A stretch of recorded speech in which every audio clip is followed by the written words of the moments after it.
Good morning, everybody. It's Sunday morning, and that means it's Jack Milne time, the House Whisperer Show on WWDB Talk 860.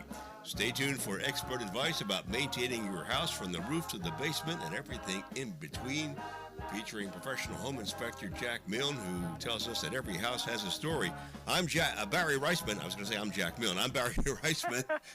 He's Jack Milne, right? Get that straight. How you doing this morning?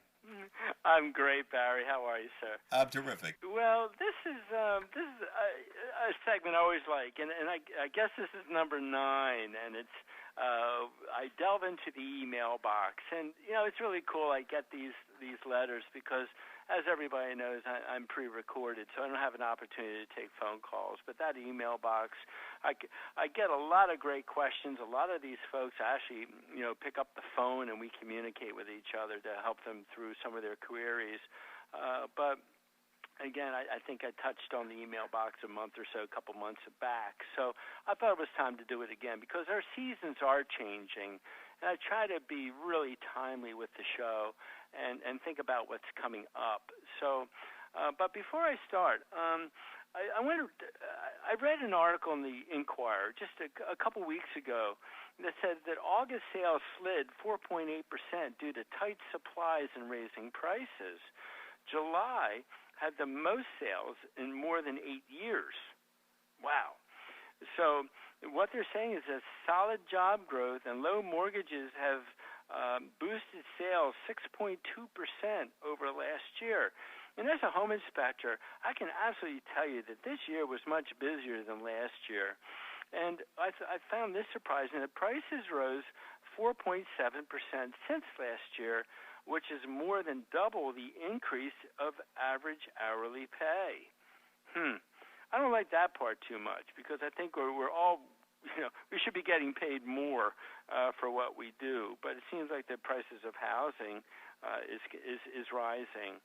So the National Association of Realtors, they expect sales to be flat for the rest of the year. And all I can say to that is we'll see, and I'll keep you posted. The Fed did not raise interest rates, and I doubt it's going to happen in December with, hibernation. And hibernation to me is, when football is hot, for the guys, and the shopping, for the holiday season is busy. I do expect that rates will rise next spring. I think, with the spring fling, everyone's trying to finally get out of their homes and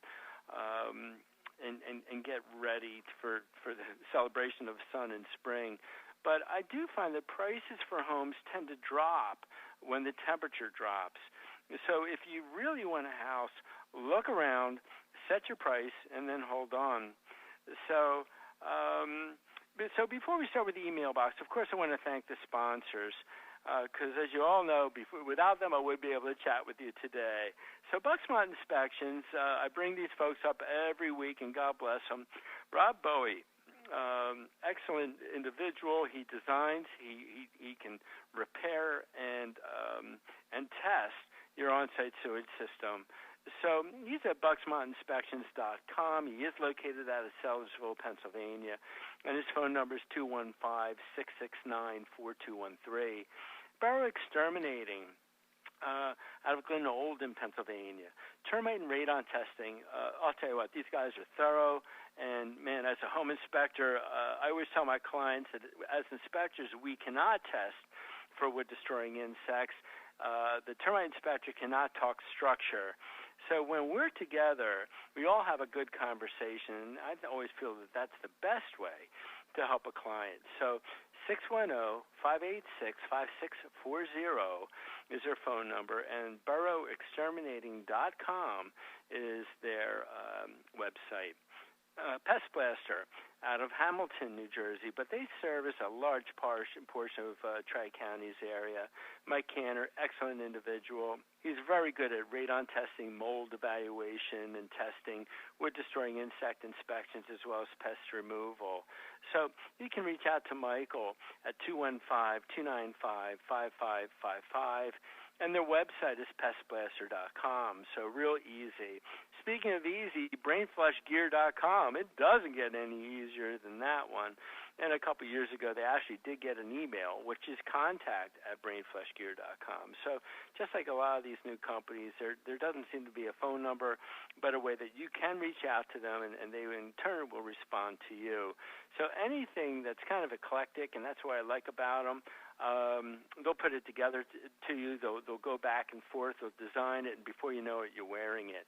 So again, brainflushgear.com. And finally, Tri-County Inspection Company. Again, our 30th year this year. We service from the Lehigh Valley over across to Phillipsburg, down to Salem County in New Jersey, and all the way across, almost touching Maryland these days in Pennsylvania. So we're at 215-295-2030. 610-296-2004 if you live in the Delaware County area, 610-346-7880 in the Lehigh Valley, South Jersey 856-853, 4224, and let's not forget our North Jersey clients at 609-882-5188. I always get the question, Jack, if you're in 15 counties, why are you called Tri-County? And honestly, folks, I wanted it to be ambiguous. If I don't even know the Latin word for 15 either, but I wanted to always from the beginning be the home inspector in your backyard, and I'm not a 1-800 phone number guy. I wanted you to all to use local numbers. They all bring my office here in Morrisville, and our secretarial staff is happy to help you. So if you need a home inspection, if you're listing, selling, investing, buying that old farm in Bucks County, give us a buzz and we'll help you through it. So as I always like to say, please let the sponsors know that you heard their ad on the House Whisperer Show. For the archives, visit thehousewhisperershow.com and keep those emails coming at thehousewhisperershow@gmail.com. And, of course, WWDB will podcast this show until next Sunday at www.dbam.com. So always trying to keep information up to date anytime, anywhere. So let's get started with the first email. Sarah from Horsham. Horsham's in Pennsylvania for you New Jersey folks. Jack, my mother is older and getting ready to sell her home. She lives in South Carolina, and of course, I'm up here. How would you get her ready to sell? And two things come to mind. Number one, get an appraisal from a pro. Do not let the realtor do what we call a fair market analysis, as I see that type of analysis as an educated guess. Thousands of dollars can be lost or saved if you let the appraiser set the price. He or she will review all the properties sold within the past 6 months in your mother's neighborhood and provide a report with pictures and tell you what the house is worth. When I did it, I did not share the information with the realtor. I would suggest that they go through all the steps, and agents may want to inflate the sales price to get your business, but at the end of the day, I think you're holding that ace in your hand. So I think that's very worthwhile. And I learned tremendous things when I had to sell my mother's house in Florida and also my mother-in-law's house in Florida. I had no idea as to what the value of the homes were worth, and it was worth the $400 that I paid for the appraisal. Second thing is have a pre-listing inspection done by a qualified ASHI home inspector. ASHI is the American Society of Home Inspectors. I think it's prudent that you know the defects before you list so you can repair, replace, or offer credits for items that may be mechanical or structural in the home. And I think it's a great tool because it shows buyers that your mother did her due diligence to get her house ready for sale. Do not, though, allow the buyer to utilize that report to buy the home. I think it's always prudent that they should be under contract with their own home inspector. And keep in mind, Sarah, that reports have a shelf life of about 6 months, so the report should be issued about a month before the listing. So any repairs and receipts can be placed next to the home inspector's report. I have found that homes sell much quicker with a pre-listing inspection. So, Sarah, thank you very much from Horsham, and let's move on to email number 2. And then what we'll do, Barry, after this one, we'll take a commercial break, okay? Okay. All right. Tom from New Hope. Jack, New Hope, again, I think everybody knows where New Hope is. Jack, it's been a dry summer, but I heard your interview a few weeks ago back with Mike Cantor from Pest Blaster. My trees are over my roof and within close proximity of the shingles. I know that they had to be pruned back, but do I do it now, or should I wait for the leaves to fall? Well, Tom, if you have those tall trees, during your breakfast coffee, take a walk outside and watch the squirrels. And if they're scurrying from tree to tree or setting up their winter habitat, I'd be cutting the branches off now. A professional arborist can cut and dispose of the branches within a few hours, but I would also ask that you take a look around your whole property and take the opportunity to maybe trim or maybe remove plantings that are too close to the house or maybe over mature and dying. So by all means, I also ask that you take a look at your overhead electric service, from the pole to your home, as you don't want any tree branches or tree trunks to rub against the service. And the last thing, as I think about it, you'll have less branches and leaves to clean up when fall really hits. So, Tom, my advice is, sir, do it now, and you can get an arborist without having to wait a few weeks.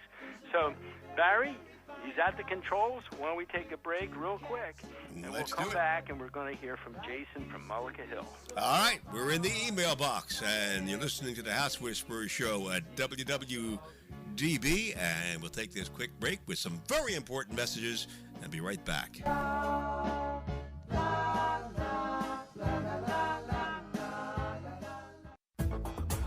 Boro Exterminating has been specializing in wood-destroying insect inspection and control for over 40 years, serving Philadelphia and the surrounding counties. All inspectors are state certified and ensure providing their clients with professional inspections and treatments. Boro not only performs conventional termite treatments, but also handles special services like historic buildings and homes with wells, creeks, or ponds. The client is assured that all treatments will be performed safely when you hire Boro to do the work. They also provide radon testing in their service area. Boro's full-time office staff is available to help you schedule an appointment.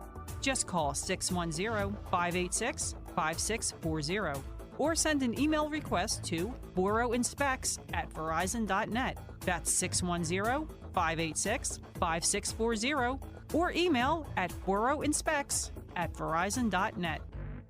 Specially created t-shirts by BrainFlushGear.com offer the extreme sports enthusiast an opportunity to have a clothing line available that suits their sport. BrainFlushGear.com understands that when we get the moment where we can jump on our motorcycles, wave runners, surfboards, snowmobiles, or skateboards, it can be priceless. They offer custom artwork including silk screening, transfers, and embroidery. Speak to one of their consultants today and they'll help you create your own Brain Flush. Visit BrainFlushGear.com or email them at contact@BrainFlushGear.com. For your septic inspection and testing needs, please consider Bucksmont Inspections. They've been serving the Bucks and Montgomery County areas for over 15 years. As members of the Pennsylvania Septic Management Association, the Pennsylvania Association of Sewage Enforcement Officers, and the Pennsylvania Association for Professional Soil Scientists, Bucksmont Inspections can inspect your existing septic system or test for your new septic system placement. Please call Rob Bowie at 215-669-4213 and say you heard their ad on the House Whisperers Show. Tri-County Inspection Company has been providing professional home inspections, commercial inspections, and historic property evaluations for over 30 years. For all of your real estate transactions, call Tri-County Inspections at 215-295 855-2030. For their New Jersey clientele, call 856-853-4224. Tri-County Inspection Company covers 13 counties, serving both New Jersey and Pennsylvania. They have performed inspections for over 70,000 clients and are members of the American Society of Home Inspectors, as well as the Pennsylvania Home Inspectors Coalition. They are licensed in both Philadelphia and New Jersey. Call 215-295-2030 or 856-853-4224. As the weather gets cooler and the temperatures drop, the bugs might slow down, but the rodents don't stop.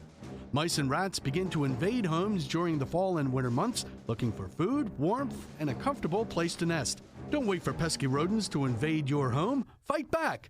Have your home baited and ready for their attack with Pest Blaster. Whether preventative or a full-blown infestation, give Pest Blaster a call at 215-295-5555 and they can discuss the solution to your problem. They also offer humane animal removal services for a wide variety of wild animals, damage repairs, and cleanups. Call them today at 215-295-5555 or check them out at pestblaster.com, servicing both New Jersey and Pennsylvania. Pest Blaster, 215-295-5555 or pestblaster.com for all your pest control needs. Our house is a very, very, very fine house.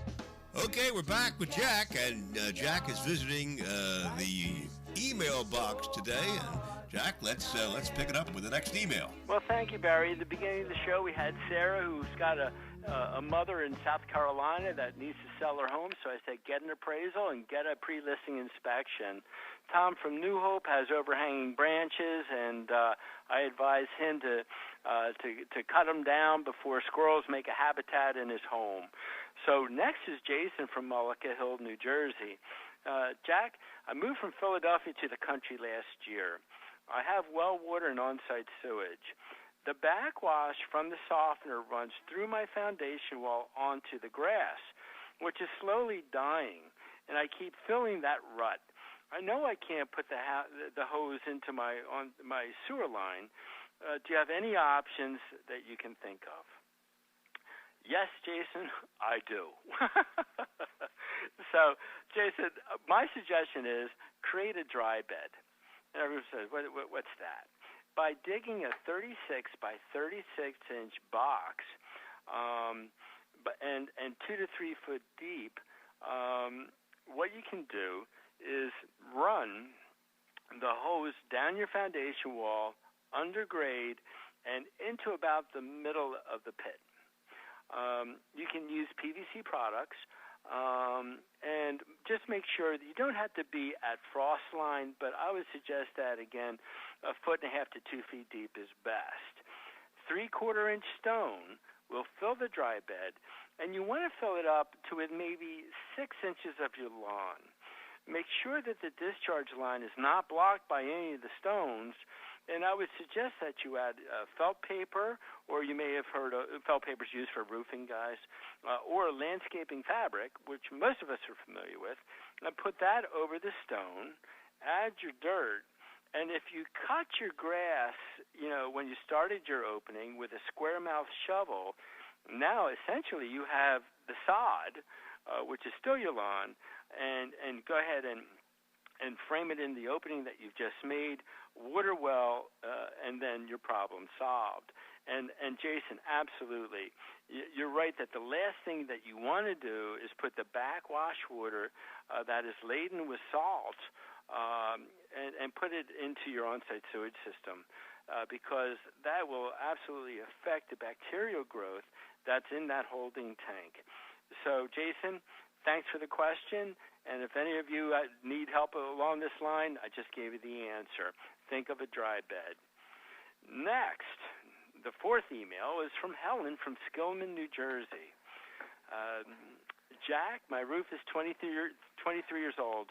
I've had a few minor leaks within the past year or so. My roofer told me that I need a new roof. He said I can put it on this winter, but I'm concerned with the cold weather. Will the new shingles be okay? Well, Helen, honestly, I replaced my own roof in January, and probably going back a couple years ago at this point.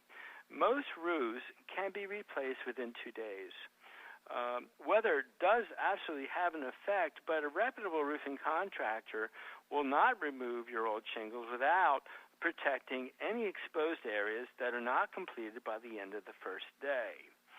So when I did my roof, my house has what we call 27 square of shingles. They tore it off, and my house roof was done by the end of the day. Now, it's like an army of ants. They come in and they strip it, they prepare it, and then they replace it.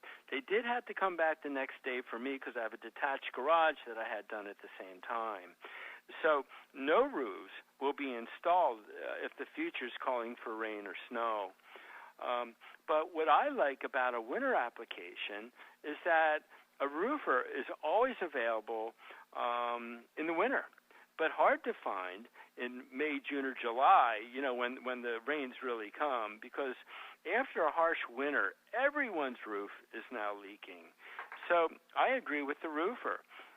If you need to plan, I would suggest that you plan now so that your materials can be ordered, and you're not one of those unfortunate people that in the spring have to wait up to 6 weeks after the winter is over and you've got more leaks.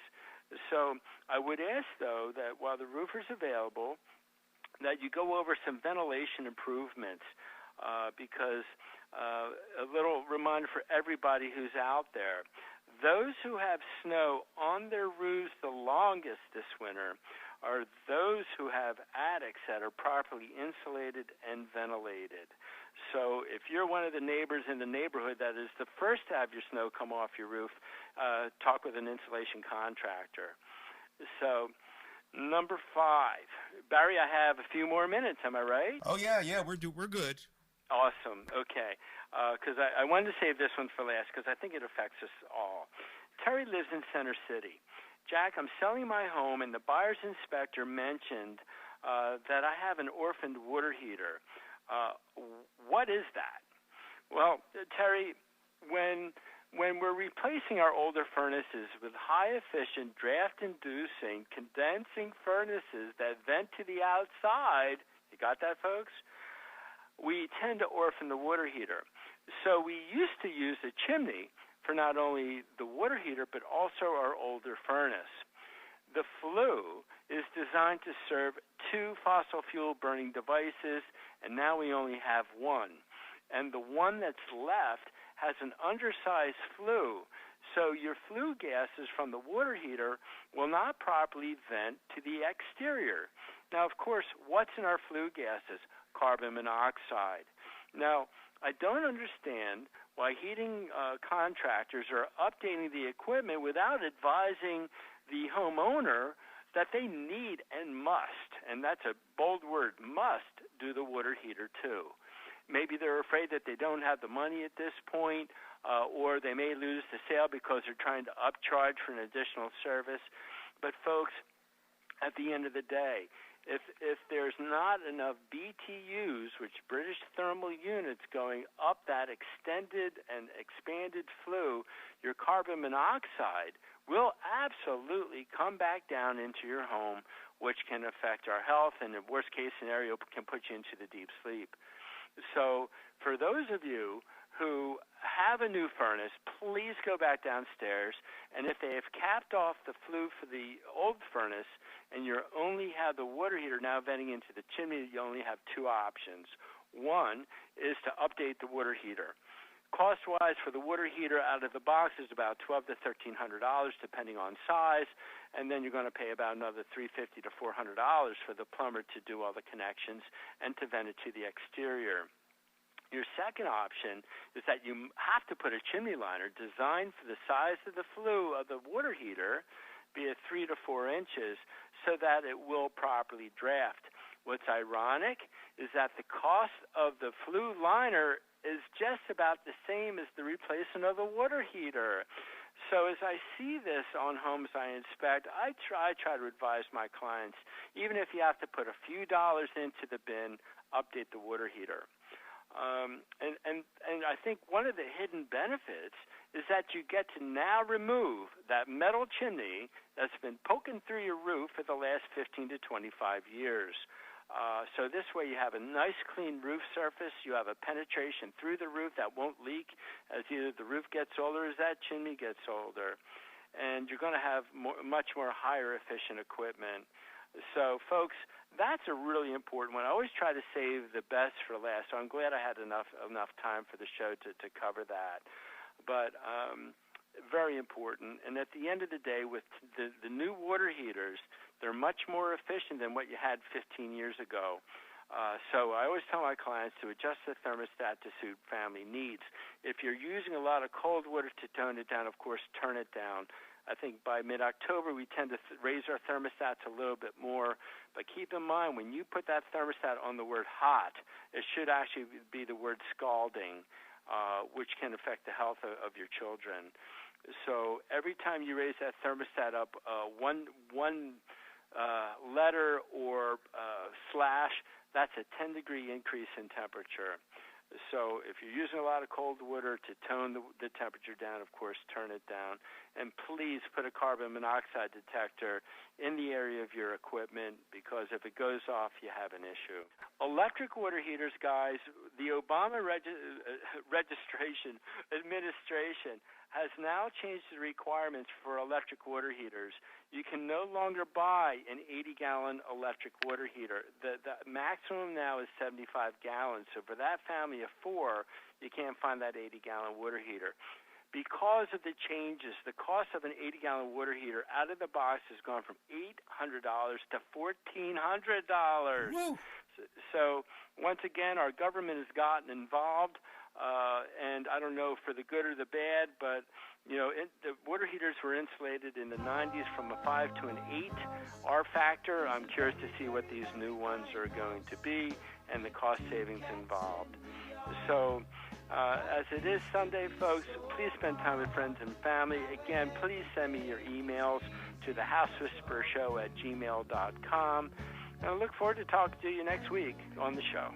We'll tune in again next week for another edition of the House Whisperers Show with professional home inspector Jack Milne. And you can listen to previous programs, or if you have any questions, visit thehousewhisperershow.com. That's thehousewhisperershow.com. I'm Barry Reisman. Talk to you again next week, same time, same station, right here at WWDB. Thanks for listening.